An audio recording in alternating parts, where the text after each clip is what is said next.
how that fits into the world and using that as an outreach tool. Well, I don't remember that, but I don't remember what I ate for breakfast. Yeah, I didn't remember that either. But it's a nice idea. Well, who would the audience be? That hasn't all been. The next generation. Oh, the next generation, I see. It was kind of reaching out to making what we did relevant to the world out there. Or potentially as a crowdsourcing invitation. Well, I'll tell you, that money. actually segues into something that I'm doing that would be really valuable. I've been doing a series of speeches about, talks about reevaluating the 60s, taking the way it's been kind of dismissed as a bunch of old clunkers with peace symbols and just stoned and fucked up, to really looking at and assessing our contributions and what we actually did. And it's been really popular. The last one I did was over in Folsom, and the talk was an hour, question and answer was an hour, and then people stayed for another hour to kibitz in the lobby. So had there been some kind of visual representation of what it looked like and what it was, and I think it would have gone over really well. They're just taking my word for it. I think we see an emerging counterculture, and it's kind of our duty to help these apprentices, right? I mean, bring them into our experiences and save them some time, maybe, so that they don't have to repeat all the mistakes we made. They got a few. They do that. They do their own plenty of them. Yeah, they do have to. And that's the rub. But what are the points of resonance? I mean, we've all from Q&As after the commune film. What are those resonance points? Connection. This is possible to find alternatives to some of these really almost impassable cultural blocks, because there are. What are the new choices? That's the resonance that might be a way to open those minds and hearts. You know, as an anthropology teacher, I always tried to bring to my students' attention the major things that were going on at that time, and it was always invisible to them. They had never thought about that. And 5 or 6 years ago, it was population and population density. And then it became water issues. And now it's back to one of the mainstays of American history, which is the oligarchs taking over the country. And that ties into justice. And I think we have a lot to say about alternatives to simply acceding to this 1% of the rich and focusing on what justice is and how that's been expressed in everything that we have done as a substantial theme to get across. So maybe I'll do a little organizing but I think there's a lot of energy around this idea, and I don't know, we could spend a little bit of time right now brainstorming it, and then maybe ask a couple of people that are interested to see about putting some flesh on it beyond this meeting, because we're not going to do it all right here. But this is one concept. Do you want to take a few more minutes to just kind of throw some ideas out, or are there some people that would like to take this idea and run with it? Let's go for a few minutes more. Okay. So what we're talking about here is some vague thing that has to do with maybe creating some presentation, a video or something that we can bring to the world, bring some of our experience, and attract some of their interest in the way possibly of even funding, crowdsourcing funding, or something else. Well, Peter knows about this project that I've been involved in with sort of adoptive son of mine who has built a technology platform that I think we could all have access to record a video in front of your own. You need a computer with a microphone and a camera, and you can tell a story and it gets recorded, and it can be shared, and it's a sort of low tech, high touch. It was for family genealogy, Right. so that you could actually get your grandparents, or to leave something for the parents and leave something for the children, and it would stay and it would accept photographs, it would accept videos, and it's already has a working prototype out, and it's going to be sold as a commercial project. But because Harriet knows the guy, I think that we might be able to get it adapted to our uses, and then anybody could plug into a common website, and like a small committee of people could actually build it, but then I think that any one of us could contribute to it, and it seems something nice about a website that anyone can go, as opposed to having an artifact like a DVD or something that you have to carry around. It sounds like a wiki thing where you kind of build Yes, it it does. together. Yeah. Yeah. That sounds great. You know what I'm going to do also? I thought about this when you were talking. When we're through, I'm going to go get my video camera and put it on a tripod next to a chair. And anybody that wants to sit down today and tell a story to the video camera, That's we'll just excellent. record Yes, it. yes, yes. Perfect. Well, you know, I just came back from Cuba, and I must say that coming back into this country across that 90 miles really was like passing through some kind of twilight zone for me, because, you know, I've heard Peter's list of what we accomplish, and all of us have expressed it in some ways, but I'm just going from Cuba here. Now, housing, healthcare, healing, sustainable gardening, birthing and dying, communal, whatever, farming, living, education, justice, the arts. I mean, we put those things together and saw them move into the mainstream. And now we have a whole generation of young people who are doing the same thing. And we probably have another decade of being mentors as a group to that generation. So how we do it, you know, we have so much talent here in terms of how, and in terms of any one thing, you know, take healthcare and healing, or the arts. I mean, we really still have got it all going. I was having a thought that, based on your experience with showing communism, A little louder.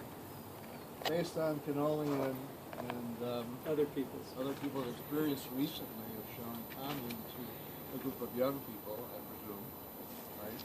Why couldn't we organize a bigger event of showing communism and invite more people, community to it, and we film it, you know, Oh, film make the a filming movie of the of this event. The interviews at the end, And interviews and use that questions. as kind of the next step to, you know, basically marketing the idea, this whole idea, to a larger audience. I mean, you can't be the only people in the country who are interested in this type of project. Everybody needs what we're trying to do. Right? You know, what was really interesting, we should organize a showing of Commune in Davis, and there was, you know, it was a pretty cross-generational thing about who showed up, but 3 people showed up from Blackburn, and then 3 or 4 people showed up from other communes around the area that were trying to start a commune, or they were struggling with a commune in some way, and it was really heartwarming. I mean, for one thing, it was great having the people from the ranch there, and they got up at some point, sat in front of the room, and you know, there were almost 3 of the archetypes that could have been at the ranch when we were living at the ranch. You know, there was the one that was taking leadership. There was the one that was like, you know, almost chronically shy. Finally came out a little bit. Who was the woman? You know, and it was sort of a lot of the same thing. And it was very interesting to me that some of the people that came from other communes, they were all struggling with a certain theme, which is how do we bring a group of people together so that we can both be spontaneous and creative and also get something done. And every one of them was struggling with that and didn't know how to do it. And it was interesting because some of us who lived at Black Bear many years ago talked a little bit about our experience with that, and the people that were there now talked about it, and I think it could be a really interesting sort of video to hear that conversation. But there's a lot of people that are interested in some of this stuff.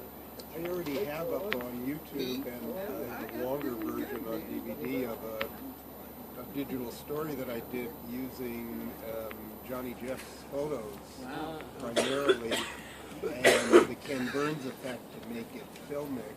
And it makes, in about 15 minutes, the much better point about what Peter and Ephraim were both saying about all the cultural contributions that survive from what we did. What about, it's been fascinating to me that some of this IT world of millionaires who live in San Francisco have been renting or buying houses that cost $10 million, and they're forming communes where millionaires are sleeping next to billionaires who are sleeping next to impoverished people, but they want to be communal about it. Now, wouldn't it be interesting to have an intercommunal conversation with a group like that? And our group? One of those guys is one of my patients. Oh, really? Yeah. I agree with that thing about sort of making our own thing. Like, I think there's a sort of a problem with commune, which is I think that the proportion of the films that gives over to Shiva Lila kind of distorts the scope of it and the importance of it. And I think... What was it? Because he cut way back on that. So I may have seen an earlier version. The first trailer was headed for the bottom of the bay. But there's still There's still a fair amount. There's still some in there. The thing is, if you operate off small clips in your own photos, even if we don't have to create them, but we splice them, we take over the editing of it, I think you can do a more sensitive job. So more we have focused. A better picture. We have some new people in the circle that shouldn't. Oh, should we go around with Well, names? we don't need to go all around necessarily. I think we kind of know each other, but Claude, do you want to say who you are? I still am. Which is just amazing and wonderful to be. Still. Right? Excellent. Yeah, really. I'm Marty. It's actually gotten better and better. I mean, youth is wasted on the young. That's me. And we also have Eva. Do you guys want to introduce yourselves just briefly? I mean, just say hi. Hi. You guys, we all know each other, but I just want to acknowledge. Gary. Gary. We know what you're going to do. And we have no idea who the guy standing up there with white Marty hair is, but who McLean. are, who are you and why are you here? Yeah. Give Eva a minute. Oh, yeah, say something, Eva. Say something. I used to be Rhoda, in case nobody, there you go. Oh, you were Ava, too. Gotcha. I remember Ava segueing in there. Do you have anything to say for yourself, Marty? Marty? Marty represents the anarchist wing of the Diggers. Who cares? Marty was the person that introduced me to the Digger crowd. We had a print shop in Oakland that I was trying to make political, and Cedar and some other people were trying to make cultural. And Marty walked in and said, "I know this guy Peter Berg, and he always needs free printing." That was perfect. That's how they got me. And Marty and I started a thing called the Free Business Bureau, and the motto was, if you're not in it for the money, you can't go broke. Right. That's great.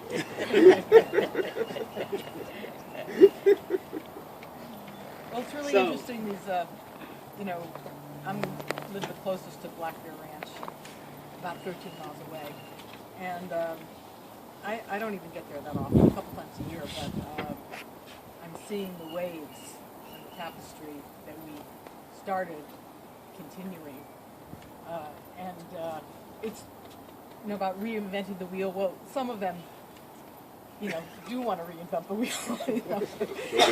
And some of them are really interested in who we were and who we are, and want to hear our stories. And it's really pretty fascinating watching this 45 years that I've been here. It's transpired and that it still exists. It's just, you know, kind of totally amazing. Become myth. What'd you say? Mythic. We have become mythic. The diggers are mythic. They are sort of, nobody really knows exactly what it is, but they know it's something. Yeah. We kind of skipped that. You know, I kind of skipped that. I came in, you know, 1970, See, and San Francisco directly to Blackbear. I'm on the whole other end, where by the end of '67, I was out of town, up in Covelo, with the Hearth family. Wound up giving them the land I had hustled from Gilbert, came up with Udo. 71, I went to New Mexico and never came back. But I was the communication company. And I was the one printing all of the original first papers. We got that press in January. The Stepney machine? The Stepney machine. Yeah. So I'd like to make a proposal that sort of from this point on, we refer to this group as the Free Family. Because it really, the diggers are in it, and there are a lot of other families in it. And when we originally started this, and as Digger Bread, I kind of came to the conclusion that for a lot of people, the diggers had become a religion. Right. They were unwilling to discuss money, for instance, you know, like. We really meant it, Dan. Yeah. All the way back So then. I just apologize for not being sensitive enough, and we changed this name. But I don't think that we should be either a hierarchy like the diggers were there first. I think we all made this together, and I think kind of now we're the Free Family, and that includes all of us. Branches off the same tree. Yeah. Well, some of this mail goes out as Free Family Union, doesn't it? FFU. Yeah. So it does, I think it's improvement. Yeah, you've heard Davis point it. It's the fungi, yeah. It's an improvement over. The other thing kind of harkens to the bakery. If you start saying Digger Bread, there's a family tree that starts baking. Well, that was the play on words, was the Digger Bread and the Digger Money, but there were a whole bunch of people I really love and respect that didn't think it was funny. I just Not at all. So we can be the Free Family, and the Free Family Union can represent us to make sure we don't get screwed over by the Free Family. We need union representation. We need representation. But how about just a fundraiser, a yearly fundraiser with, you know, where we assemble what we talked about, the video clips, having the response to maybe one room has a commune playing perpetually for 12 hours, and you know another room is interviews going on, and you know, shaking people for money the whole time. If I had a flip chart, I'd be writing these ideas down. Well, we probably have enough contacts through us also to get larger name bands and things like that to play. The trick about it is not to make it too expensive. I do a lot of these things, and a lot of times all the money gets eaten by the cost of doing a big concert and renting a big place, but I think it works. Yeah, get contributions. I just raised $8,000 on GoFundMe or whatever it's called for two friends who were evicted when they were on chemotherapy. Yeah. And people chipped in $8,000. And we got them moved, got them first and last on a new house. I was really impressed. Yeah. Well, I was part of that, going back in the past, part of that raid that we made on LA for fundraising. Yeah. We raised $50,000 in like 2 or 3 months. Where did it all And go? Well, a lot of it 50,000, went, I only no, saw A 2. lot of it went to expenses, like a lot of see, that's what expenses. Peter's talking about. You can't suck it up with Expenses, yeah. expenses. Syringes. Yes, syringes. Did somebody just make a call to Sweden? So can so this seems to be a common theme about looking for some way of explaining or translating who we were, how we've evolved and moderated, given the contradictions of this culture and the way we have to keep it going, and coming up with some kind of a vehicle to make this coherent. Does that sort of the feeling of the group? Kind of, yeah. That would be a direction. One pitfall that I think is worth sharing, I had a conversation with my son a few years ago where he pointed out, which I had never really thought about in these terms, that although I sort of always thought of myself as coming from a middle class background, and most of us did, although there were many exceptions, but that was sort of the majority background, but that wasn't the background of our kids. They didn't choose to be dropped out. They grew up in poverty, and they were in a very different mindset as kids, and as they came up into confronting these kinds of issues. And I just think there's little kind of missteps that are possible if we don't keep that kind of issue in mind. That to me segues on a tangential rub for me, which is I don't think anyone young wants to hear advice in particular from anyone old. I don't know any of our children who are eager to be told what to do by us. And nor were we eager to be told what to do by our parents. So I think that the sort of mentor advice line isn't as much wanted or needed or our focus. I go back to, I think everybody loves a good story. And if we have stories to tell that other people want to hear, then that's our product. And we're not teachers, we're not mentors, we're not the people to help other people avoid mistakes. We're the people who feel, I don't know, the best about us could be we're the people who happen to be old, but we still feel young. And the living proof of it is how foolish we remain.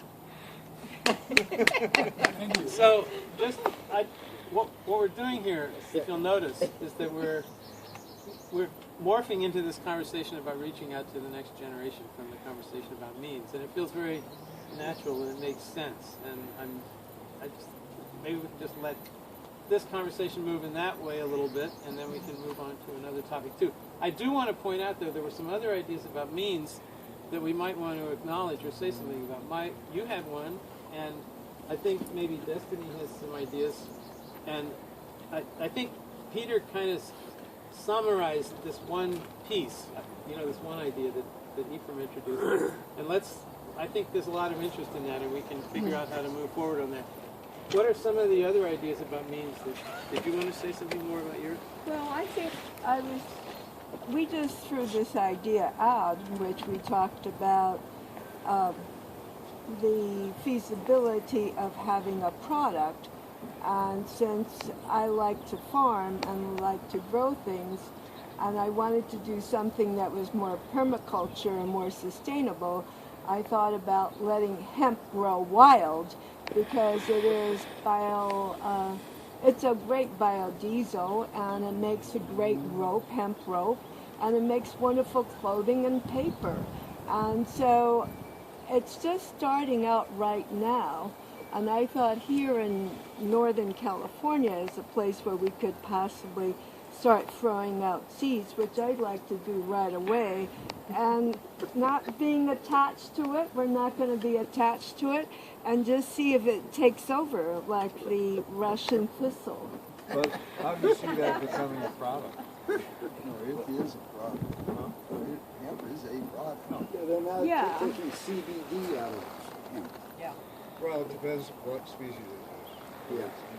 Well, I think. Well, I don't think I necessarily see that we as a group at our age are going to go out there and start harvesting it. But we're just going to liberate it because right now in Northern California, we were part of that, of which we made a lot of money doing it. So now we're just going to liberate it and just throw it. But the Sensibilia guys don't like it because it'll pollinate their stuff. They might not like it. They might not like it. Well, then we'll get out our Uzis and solve the whole problem that way. Here's one idea that, taking off on what Harriet said, which I think is a really important point.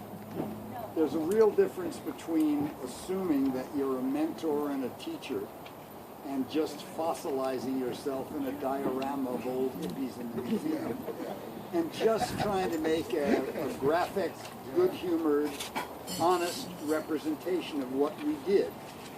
And to put that out, that is an artifact, and to make it available so people can find it, and to be honest about where we fucked up, to be honest about what the mistakes are, and then we're available for questions, which is a huge difference than announcing yourself, I'm here to lecture now, you know, and waiting for somebody to come in.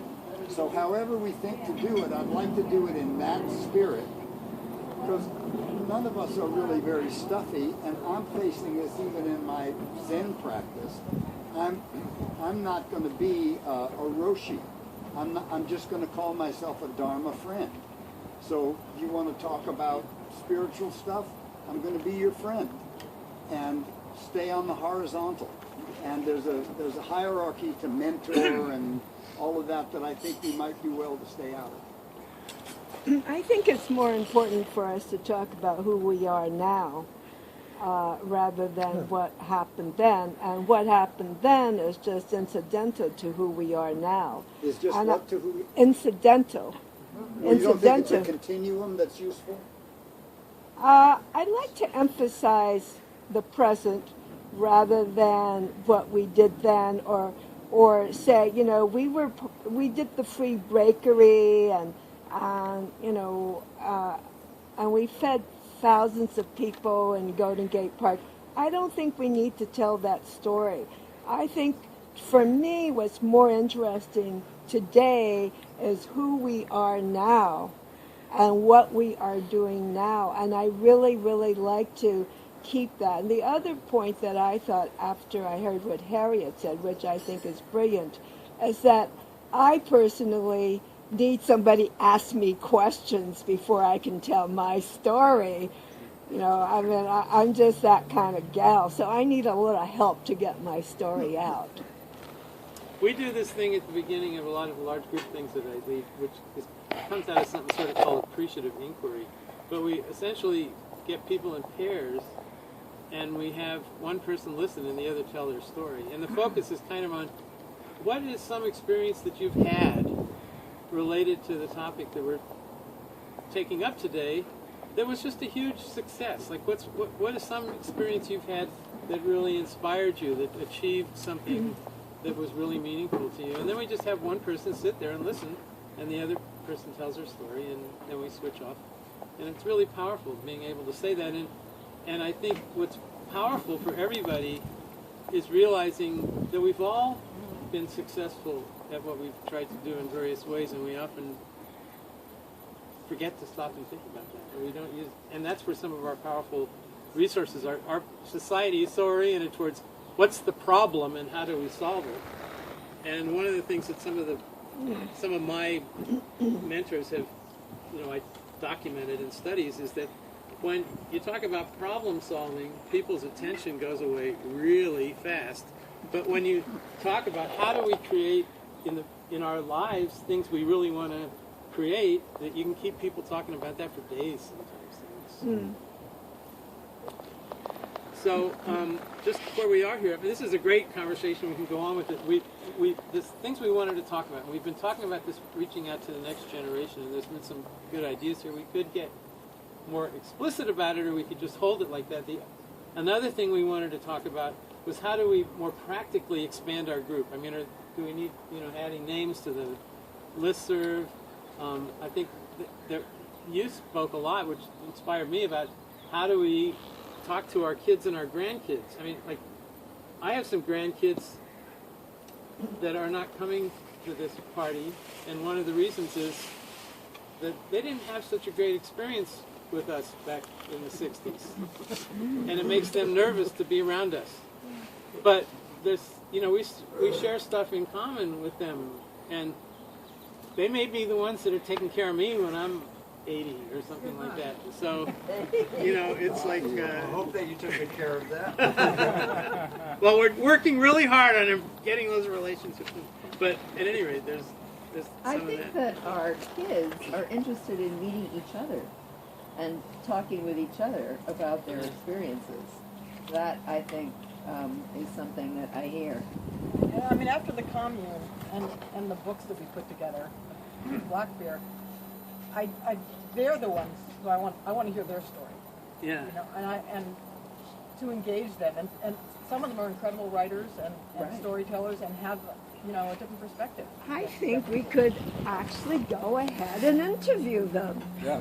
Well, see, that's what I'm thinking is the kind of event that I'm thinking that we could create becomes, because we have the technology available, an opportunity for this kind of exchange, where you can document these kinds of conversations, basically a conversation between the people amongst the people who are there. Some of them will be younger, some of them will be older, and making that real, making it tangible, that then can be shared.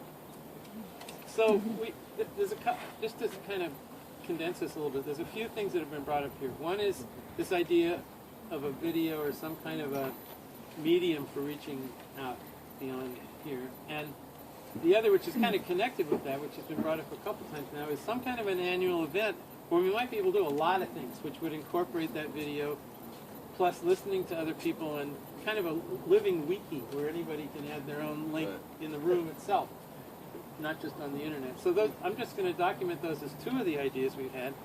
You're going to go plant marijuana seeds all over the place, and some hemp seeds all over the place, and somebody can go with them. Are there any other things in the means area that we want to touch on before we talk?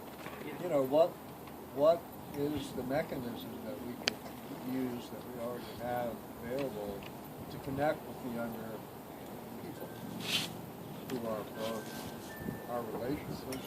So how do we put flesh on this? And their friends, their communities. What's the mechanism? YouTube. To do that? Well, It's YouTube. That's right, YouTube. Or this Instagram. or this application that that we could have access to, that's actually a little easier than YouTube. Careful. Yeah, well, let it wake up first. I will. Isn't that jumping the gun a little bit? Like, if you already start from the position that we're going to talk to the younger people and the next generation, you're starting with the assumption that they want to hear what we have to say. Exactly, right. And I think we might be better off getting our story together, or how we want to express, and then make it known that it's out there. And things can go viral in a hurry if they're appropriate, and people will come to us. And I think the idea of proselytizing gets off on the wrong foot. Yeah. We're talking about interviewing our children and talking with our children, and I think the best place to start is with our own. That I'm hoping we could use. Yeah. You just click on to the address in your computer, and then you can record as long as you like and share it with whomever you like, and it's stored it's actually stored in the cloud. So it's a little tailored, better than Instagram or YouTube, to the purpose of telling stories and sharing stories. And you don't have to upload it or download it, you just record right into this particular platform or application. So let me ask the group. I was speaking to a step before. Before that, yeah, right. What kind of a communication are we thinking of making to these other people who are part of our community but are at this point kind of invisible and silent? It's in the form of an invitation, not of a teaching or a Right. proselytizing. I get it. It's like, Okay. we're inviting you into an ongoing conversation that we would enjoy having you participate in. Right? And this is We what could we've say been talking- before Just you right. die. Before you die. This is what we've been talking about. And before we And die. one of the things we've been talking about is talking with you. Is having a conversation that's with you. I love And that. we're Yes. inviting you to be in the conversation, however you want to be in the conversation. We have these various means for you to participate should you desire to do so. This is the kind of conversation we've been having. Here's a video of a conversation that we've been having. I like this a lot, and it's I know my daughter would want to do that. It connects with what my team was saying too, which I think is really important for us to remember. We are something right now. We are who we are, and we are people that are interested in having conversations with other people, and we're interested in sharing our past experience. You know, we're not icons, we're not fossils, we're not anything else, and I really appreciate your coming back to that. Like, who are we right now? Who are these people sitting in this circle? And we've heard a lot of really interesting things about all of us. I like then the that's idea of great. just engaging the world as that. Here we are. We want to engage the world. We've had these experiences. We One want to know. one of my very best friends and one of my closest colleagues and I have we've developed a curriculum that we teach other acupuncturists and doctors about, basically about child development in Chinese medicine. And what we came to a year ago was what was the biggest problem of our time. And the biggest problem of our time is a communication disorder.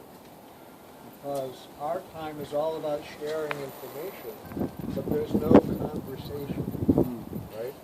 So I think that what we're trying to, and that is something that we had back in the day. It was all about the conversation with whomever we were with, whether it was Americans or Black radical revolutionaries or rock bands or the Hells Angels. It was all about how do you get into a conversation with the people around you so that would lead perhaps to some kind of doing, some kind of action that would be mutually affirmative and beneficial. So that's sort of like disappeared now with modern information technology. So we're trying to reinvigorate that, rehabilitate that.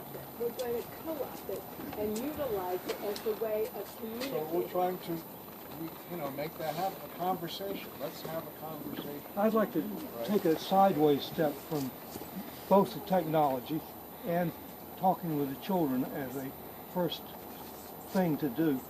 And the word that keeps coming to my mind is being suggestive.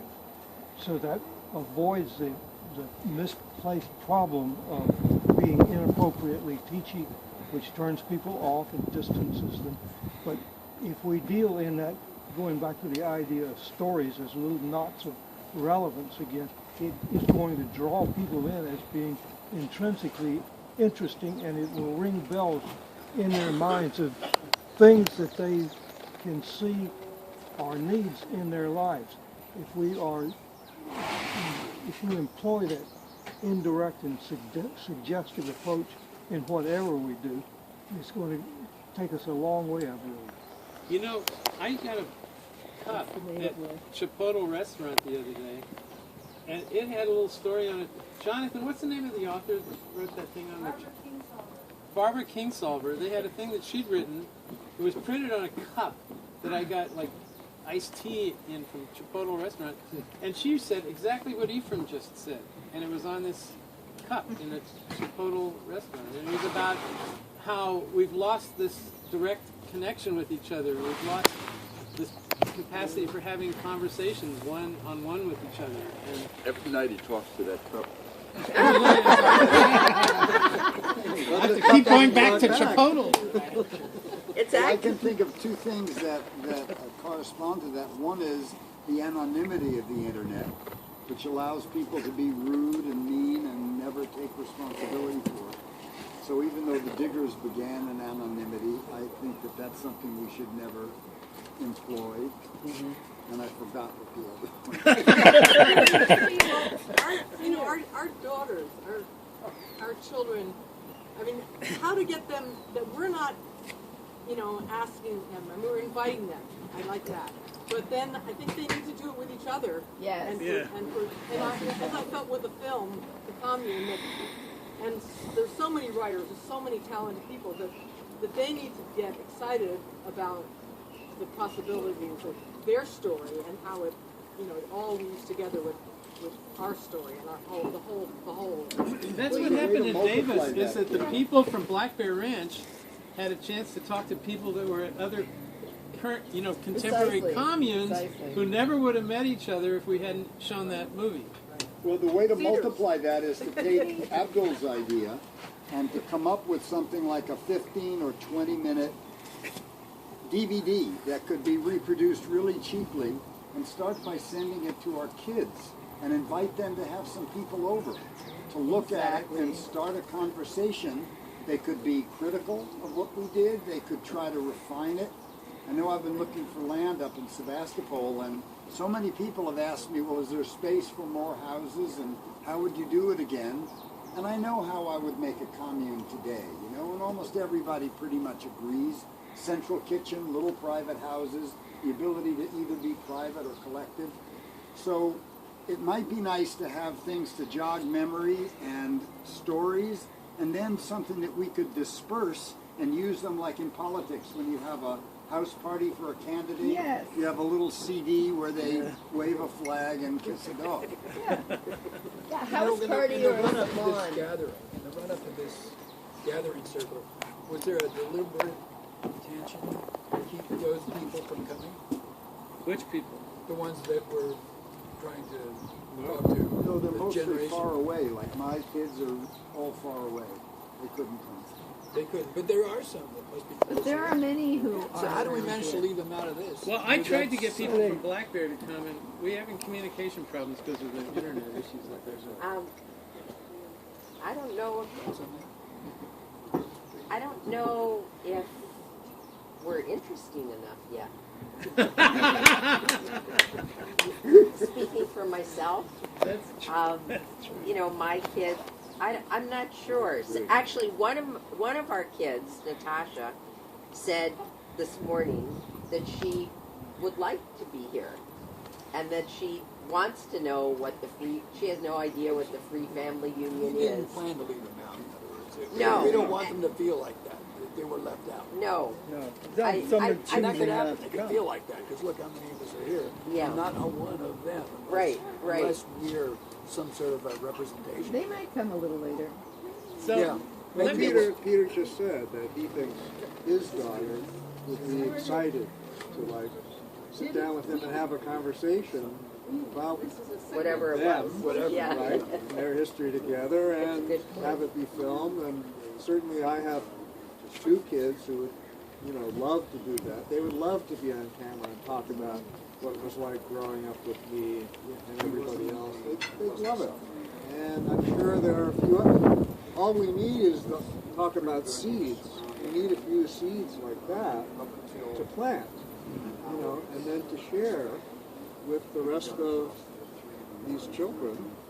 Can I And say that conversations... show that it's fun, it's interesting, it's safe. Yes.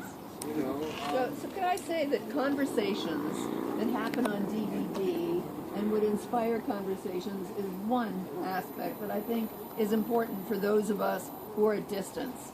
But many of our children know each other and talk up on the river bar at Salmon River or in Petrolia, have gone to each other's baby showers, and they know each other. I know that core group, if you will, would love to talk to other people who were involved and our other kids who were involved in our family. Kids, they're becoming middle-aged, right? Exactly. Yeah. And I know they would love to meet, a I series of... I have a feeling that they would like to talk to us. One of the ways they can talk to us is by talking to each other about it. Right. Okay?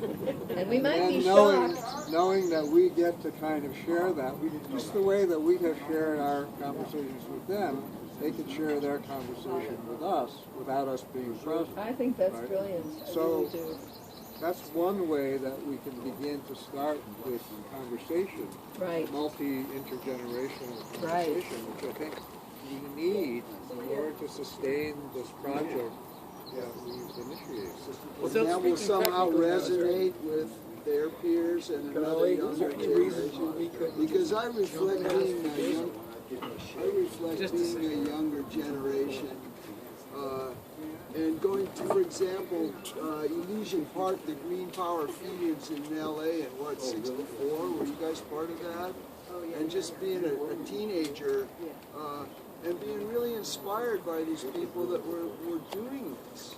And it showed me a way. And so what Ephraim said about the conversation that leads to doing resonates to me. It always has.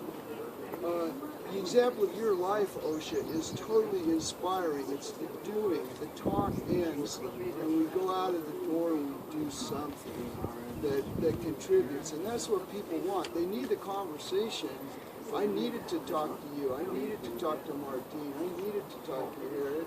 But I also needed to do it. I needed to feel it, see it, touch it, and feel like that one nail or that one hug or whatever that was what I was doing, and I'm engaged. So let me check in with everybody for a second. For one thing, I'm feeling pulled because there's somebody I'm supposed to go pick up and bring here. Right. And I'm wondering where our energy is.